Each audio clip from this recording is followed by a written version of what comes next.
Good afternoon, everyone. It would not be a virtual conference if we did not have a technical difficulty. So thank you, our catcher in the rye, Yvonne. We appreciate that. Everyone, my colleagues and I, Dr. Elizabeth Crouch, Dr. Amy Martin, we're really glad to share with you and extend on the conversation that Dr. Martin already started, Dr. Moore already talked about, with advancing rural oral health outcomes, right? So our specific emphasis for today is going to be all about kids. So we all hail from South Carolina. I am at the Medical University of South Carolina. Dr. Crouch is at the University of South Carolina Rural and Minority Health Research Center, which Yvonne already described. And we have been buddies in research for years. I'll let you go ahead and advance. And the reason why I say that we've been working for years is that our research is really focused on elevating oral health in the space of rural health policy. Our discussion today is going to talk about how we took a research investigation on looking at the intersections of rurality, preventive dental care, around this idea around interpersonal factors with children. We look at describing differences in oral health between rural and urban kids. And then we want to talk about some opportunities for advocacy. So I'll let you advance. And we're going to talk a little bit, just some rationale to set the stage. I'll let you advance again, and the background and reasoning for how we got to where we are. So Dr. Crouch, myself, and Dr. Martin are no strangers to understanding, again, some of the things Dr. Moore talked about with this unequal distribution of oral health resources. This is a HIPSA map from the Health Resources and Services Administration. All of you have probably seen this at some point. As of December 2020, we have around 6,550 or so, 59 or so dental health professional shortage areas. And this is a really important backdrop. When we start thinking about policy development, when we start thinking about intervention and public health research design, these shortage areas are the background to us identifying these underserved and or prioritized impacted communities. So I'll let you advance. We all know that not only HIPSAs are our issue, which are designated by the shortages of dental care, shortages of providers, even just availability of certain facilities. We also know that there is a huge access gap. The Kaiser Family Foundation a few years ago did this really interesting visualization about examining the impact of decisions of states in the South versus non-Southern states. And it shows Southerners are more likely to be living in parts of the US that are uninsured. And it also demonstrates in some additional frequencies that Southern states have poverty rates that are above the national average. And without Medicaid expansion in certain states, it exacerbates the issue. So we know that nearly 97% of the 2.2 million that are demonstrated there in the coverage gap are uninsured US adults in the South. And we know that these uninsured rates, underinsured rates as well, disproportionately affect people of color. So I'll let you advance. Again, this is starting to tell us a story here of what it's going to look like for us to prioritize rural health, looking at expansion states and prioritizing what it looks like for policy and practice to work together. So a lot of different things have been done to understand, the roles of what it looks like to implement policy that supports practice, but also we've also got to think about determinants of health and how that plays a role in population oral health as well. So this is a schematic timeline of published reports that we know, whether it's evidence-based research, whether it's national calls to action, whether it's practices and lessons learned, we know that this is what we have that is demonstrating to us what we have done and where we're going. In 2000, the Surgeon General put out the Oral Health in America report, which was imperative for reducing oral health disparities, and actually called out in two other reports later in 2003, and two Institute of Medicine reports, they actually called out healthcare access limitations, specifically in underserved and safety net areas. The oral health strategic framework came a little bit later, and I'll talk about that in a later slide.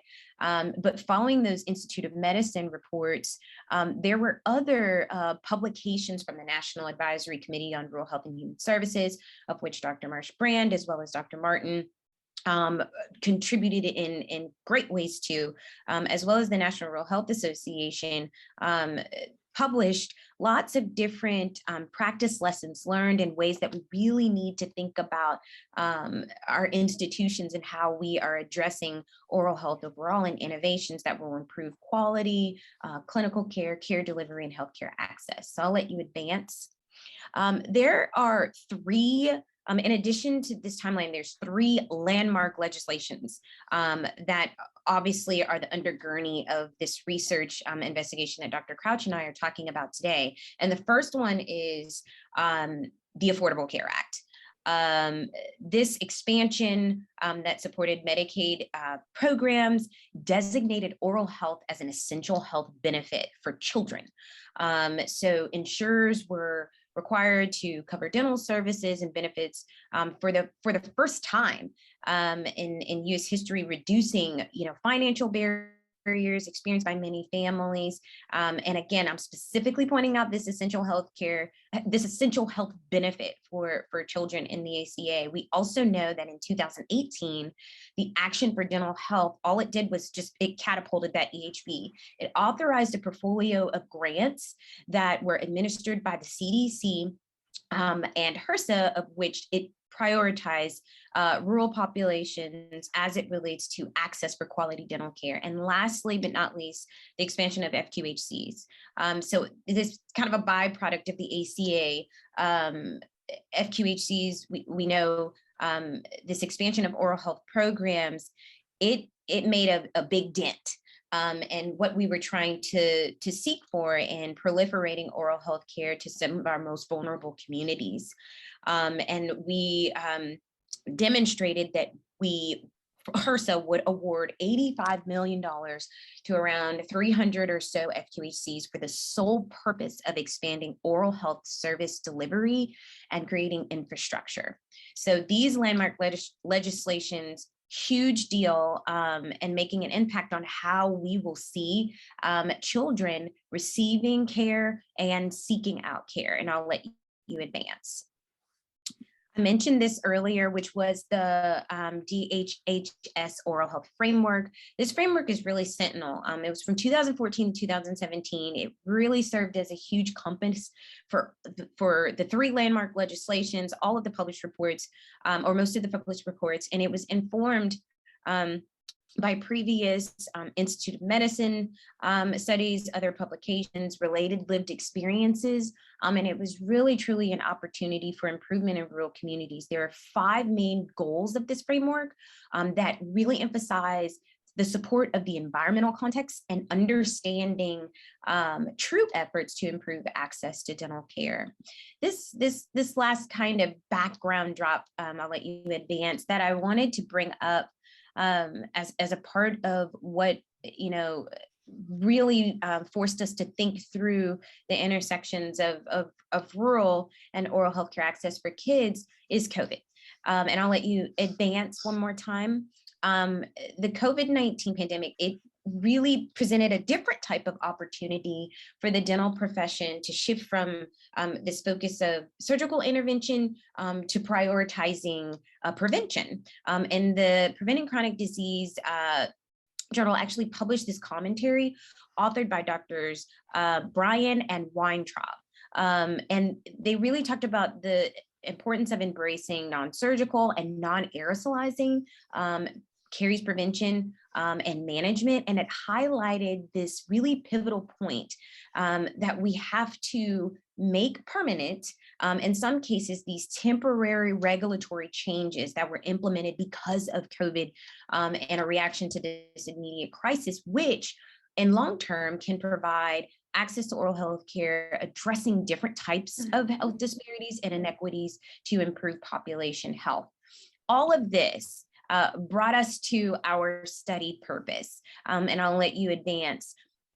We really sought to examine what's going on with the state of our rural children, our rural kids in the U.S. We wanted to really establish what's current in our rural and urban potential inequities in the U.S. And specifically, we examined the association between rurality and specific oral health metrics, including tooth condition, decay, access measures, and things like preventive dental care. We know that this is going to be, we know that the study will be really pivotal in approaching new developments from the Surgeon General's upcoming report, and will support us in prioritizing advocacy and policy efforts. And I will transition to Dr. Crouch so that she can explain our design, what brought us to that design, some of our results, and our next steps moving forward. Dr. Crouch? Dr. Nelson, thank you so much. I really enjoyed the first part of this talk. I'm going to go through a little bit how we designed our study, what our analysis were, and what our results were as we go forward on this. So next slide, please. So the way we conceptualized our paper was looking at using the Fisher-Owens conceptual model, which examines influences on children's health. We use this a lot because the center looking at this for looking at oral health. Examines influences on 3 levels. Child level influences, these are considered, these would be demographics, dental insurance, health behaviors. The next level would be family level influences, such as socioeconomic status, social support, and the family function. So you'll see work related to ours where we use Fisher-Owens. We often look at other things, not in today's work, but in work we look at adverse experiences or things that may happen in a child's life. So that would be family level influences. Next would be community level influences, such as social environment, dental care system characteristics, and physical environments. But you can go back for 1 second. So the way we categorized these were, for child level, we looked at sex of the child, age of the child, race, ethnicity of the child, and whether the child had special health care needs. We used age from 6 years on, so transitional detention and permanent detention. And then for special health care needs, this is a variable that is created by the National Survey of Children's Health, and I'll get into our data set here in a second. Family level influence, we looked at things that were included in this survey, which included primary language spoken in the home, the educational attainment of a caregiver, the structure of the family, and their poverty or income level. And finally, we looked at, we would have liked to look at community level influences, but such as dental healthcare system or community oral health. But these are not quantified in the data set we use, which is a National Survey of Children's Health, which I'll go into more detail in a second. But so we were unable to address these. So for this study, we were able to use child level and family level influences. Next slide, please. So to just mention, we use cross-sectional data from the 2017 to 2018 National Survey of Children's Health. This is a great survey. I use it a lot in my research. It's nationally representative. It's both mail and online, and it asks caregivers about one child in their household is between the ages of 0 to 17. And this year, the survey we used 2017 to 2018, there were about a little over 52,000 interviews. As I mentioned in the previous slide, we limited the sample to kids with transitional and permanent detention. So a little over 37,000 kids. We also wanted to look at rural urban residents. As Dr. Nelson mentioned, rural communities often lack pediatric dentists. So most children receive care from general dentists, and oral health needs are met differently during childhood. Rural urban is suppressed for all but 31 states in our study, so that limited our sample a little bit more because the National Survey of Children's Health for some small states suppresses rural. And so those with complete demographic information and complete oral health information, we had a little over 20,000 kids in our cohort. We used descriptive statistics and variant analysis, and then you'll see we also used multivariable regression analysis. Next slide, please. So our primary interest, let me tell you how we quantify these. So for access to oral health care, we asked, one of the questions asked the National Survey of Children's Health includes, during the last 12 months, did this child see a dentist or oral health care provider for any kind of dental oral health care? So, and as well as if this child saw a dentist or oral health care provider, did they see the provider for preventative dental care? So basically, is a child receiving preventative dental care? If they answered yes, it's quantified as a yes. Unmet, was there any time in this last 12 months when the child needed health care but did not receive it? And one of the options is unmet dental care, how that was quantified. For oral health care utilization, to quantify that, the survey asked the caregiver, how would you describe the condition of this child's teeth? Being excellent to very good, good, or very poor. And then the last one is for decayed teeth or tooth cavities, whether the child had toothache in the past month, bleeding gums in the past month, or the child had decayed teeth or cavities in the past 12 months. And this latter one was the one that used if they did have decayed teeth. One thing about the survey I want to make sure I go forth before we discuss the results is that the results are always discussed as it is a child, even though the caregiver is asked. The National Survey of Children's Health weights this based on the population of kids in different states. So we discuss this in terms of the child, not the caregiver. Next slide, please. Okay, let's go through our results and see what we found. The majority of children in our, go ahead. So that someone spoke, sorry about that. The majority of children in our cohort saw a dentist, 87.9%, and received a preventative dental visit in the last 12 months, 87.3%. That's positive, right? These are our overall what's happening nationally. The vast majority of children received needed dental care at 97.8%. That's right above the red line with teeth condition. Less than 17% of children had one or more reported oral health problems, and less than 14% had tooth decay. Going further down, we look at fluoride treatment. Just over half of all the kids in our cohort received fluoride treatment, and less than a quarter of children had a dental sealant put on their teeth in the last 12 months. Okay, so the overall picture looks pretty good, right? However, does this vary by rural urban? Yes, it does for many of these, and you'll see in red what is significant. So, preventative dental visit. Rural children, as you see, were less likely to have a preventive dental visit than urban children. So 84.9% of rural children had a preventative dental visit versus 87.5% of urban children. Children look at teeth condition next. Children residing in rural areas were more likely to have their teeth condition reported as fair or poor than children residing in urban areas. Again, that you're looking at those differences in percentages.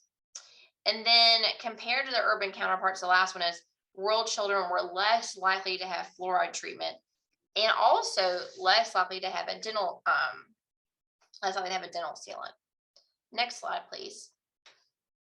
So we looked at the bivariate. We saw unadjusted. This is our unadjusted analysis. We know these differences exist, but we also know that rural and urban kids differ in their makeup, right? So they differ in gender, age, race, caregiver education, often in poverty and income, as well as health insurance. So when we adjust for these things, these are the unadjusted. If you look at the right-hand column of this, you look at the adjusted odds. So what's happening for preventative dental care? No rural urban differences for preventative dental care, but there were differences by, again, gender, age, race, language, garden education, poverty, income level, and health insurance. And we hypothesized that because it may not always be the access difference that makes where our child does not have preventative dental care, it may be compositional factors that may vary, as does here, that may differ between rural and urban kids. Next slide, please. Let's talk about our conclusions. This is really, go back for one slide, please. This is really important as we make preparations for, reports on oral health. We need to talk about what's the impact of this work and how can it be used. It's one of the most comprehensive pictures we've seen in the last couple of years of what rural kids oral health looks like, and what their utilization is. So next slide, please. Again, so we've gotten good feedback on this so far with our citing score and Eureka alert. But one of the things I want to note is that guiding this study, again, we talked about the beginning of the method section, is this Fisher-Owens conceptual model, right? And so we found that rural children were less likely to receive many evidence-based services. And this is important for needing to design programs and interventions to provide preventative oral health services for rural children. For family influences, we found that children who were uninsured or had a caregiver with a high school education or less had a lower likelihood of receiving a preventive dental visit. This parallels an earlier study that uses the 2016 National Survey of Children's Health, which Dr. Nelson, Dr. Martin, and I wrote back in 2018 is when it was published. Our study also confirms that racial ethnic minorities were less likely to receive preventative dental care, and that, again, as I mentioned in my previous slide, that family level influence, such as poverty, household experience, economic hardship, may also be barriers for preventative dental care. In our study, family poverty was a significant factor that was associated with a decreased likelihood of preventative dental visit, confirming prior research. So we found some stuff that was new and some stuff that was confirmed earlier work, which is always very important. Next slide, please. So this has a lot of implications. So first, it has studied its implications for health equity. So how do we reduce that rural-urban disparity? There's got to be enhanced dental care access, workforce, increased awareness about preventive oral health services. This is one of the few studies to ask a caregiver about their kids. It's self-reported, right? So it's what the caregiver is judging what their kids' needs or their kids' teeth condition are. It's not validated. It's one of the limitations of our study, but there are other studies that could incorporate oral health indicators. So studies that could do so would be like the National Health and Nutrition Examination Survey, Behavior Risk Factor Surveillance System, the National Health Interview Survey, MEPS, the Medical Expenditure Panel Survey. Additional oral health indicators on those studies would be really useful for us to get multiple ways to quantitatively measure oral health among children in the US. And this leads us to my next I'm as a policy person, one of my things is contemporary policy and advocacy, right? So to prepare an advocacy campaign that includes both rural and safety net dental providers and ensuring that children have financial access to care. Because we know that poverty and insurance are one of the main things that we saw that were reducing the likelihood of children having a preventive dental visit. Next slide, please. We are open to questions. We would love to ask for y'all to ask us anything you might want to know about our study or things in our subject area about this. We really appreciate your time and coming to our talk.